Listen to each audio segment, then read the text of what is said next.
एक बार की बात है, एक रियासत के मंत्री राजा को अपनी बेटी के विवाह समारोह में निमंत्रित किया। जब राजा अपने परिवार के साथ विवाह समारोह में पहुंचा तो मंत्री उन्हें शिष्ट आसन पर बैठाने ले गए। तो मंत्री यह देखकर बहुत लज्जित हुआ कि एक सफाई कर्मी वहां पर बैठा हुआ है।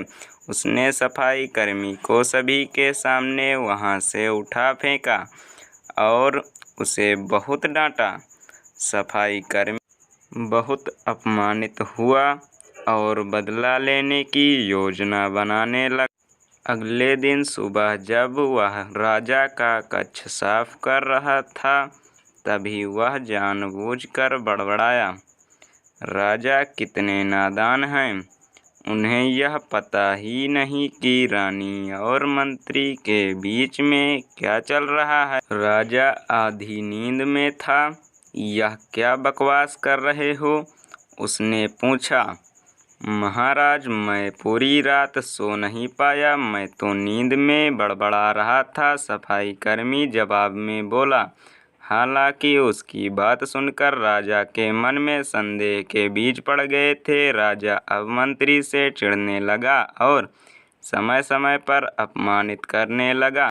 एक दिन तो उसने द्वारपालों से यह तक कह दिया कि वे मंत्री को महल में घुसने ही न दें। मंत्री राजा के व्यवहार से बहुत चकित था, लेकिन कुछ विचार करने के बाद उसे समझ में आ गया कि सफाई कर्मी ही इसके लिए जिम्मेदार हो सकता है। मैंने उसका अपमान किया था और उसी का बदला लेने के लिए उसने ऐसा किया होगा। अब मुझे उसे दोबारा प्रसन्न करना होगा, तभी वह राजा की निगाह में मेरा सम्मान दोबारा दिला सकता है।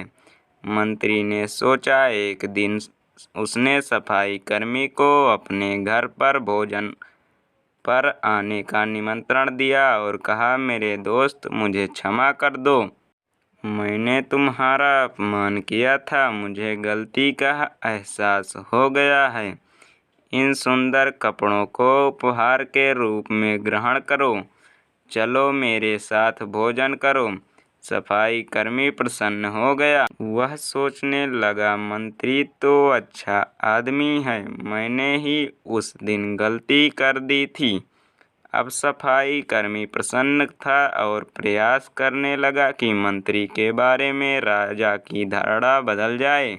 एक बार जब वह राजा के कक्ष में गया तो राजा सो रहा था। वह बड़बड़ाने लगा, अरे, राजा का तो दासी के साथ प्रेम संबंध है, बड़ी लज्जा की बात है। राजा ने उसका बड़बड़ाना सुना तो उठकर बैठ गया। राजा ने सफाई कर्मी को बहुत डांटा। सफाई कर्मी बोला, क्षमा कर दे महाराज, मैं पूरी रात सो नहीं पाया, इसलिए दिन में ही नींद में बड़बड़ा रहा था। राजा को अपनी गलती समझ में आ गई।